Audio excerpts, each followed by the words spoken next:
volatile and temperamental. They had some fearsome arguments in their early years, which they resolved passionately in the bedroom upstairs. She never doubted that he loved her as much as she loved him. He was the love of her life, and he said she was the light of his.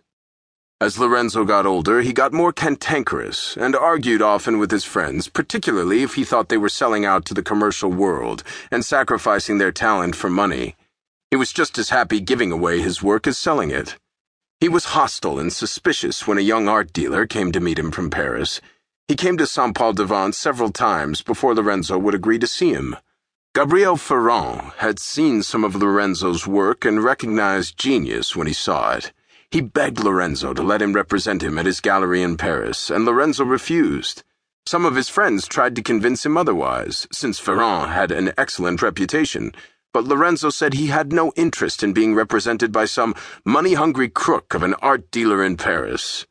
It took Gabriel 3 years to convince Lorenzo to let him show one of his paintings in Paris, which Gabriel sold immediately for a very respectable amount of money, though Lorenzo insisted it meant nothing to him.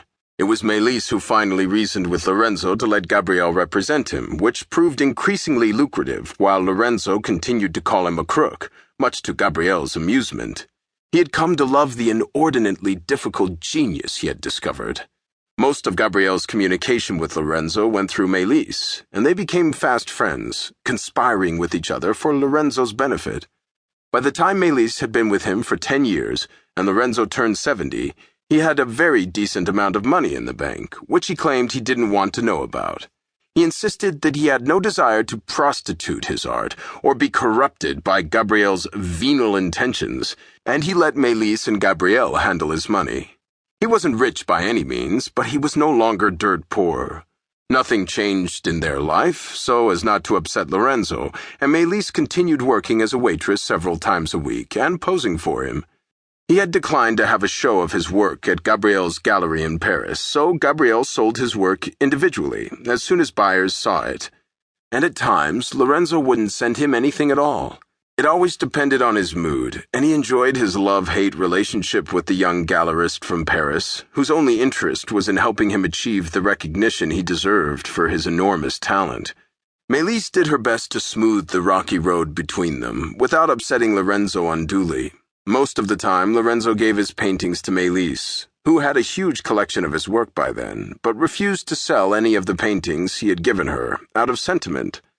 Between the two of them, Gabriel had a hard time selling much of Lorenzo's work, but he remained faithful to the cause, convinced that Lorenzo would be an artist of enormous stature one day, and he came to Saint-Paul-de-Vence to see them often, mostly for the pleasure of admiring Lorenzo's new work and of talking to Mélis, whom he adored. He thought she was the most remarkable woman he had ever met.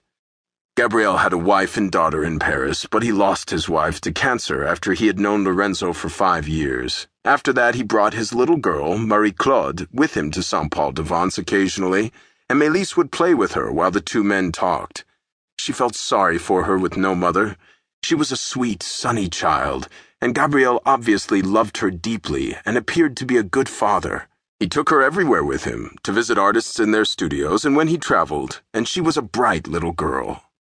Lorenzo was no longer interested in children by then, not even his own, and he still didn't want children with Mélis, despite her youth and beauty. He wanted her to himself, and her undivided attention, which she lavished on him. And it came as an unwelcome shock to both of them when Mélis discovered she was pregnant, a dozen years after they'd gotten together. It had never been part of their plan. She was 33 years old, he was 72, and more intent on his work than ever. Lorenzo had been angry at her for weeks when they found out, and finally, grudgingly, he agreed to let her go forward with it. But he was anything but pleased at the prospect of a child, and Mélis was worried about it too. She warmed to the idea only slowly as the baby grew within her, and she realized how much it meant to her to have Lorenzo's child. There was no question of their getting married, since he was still married to his wife, who was still alive. Cousins from the town where he'd been born confirmed it to him every few years. Not that he cared. And as Mélis grew with her pregnancy, Lorenzo painted her constantly, suddenly more in love than ever with her changing body, filled with his child. And Gabriel agreed with him that his paintings of Mélis then were some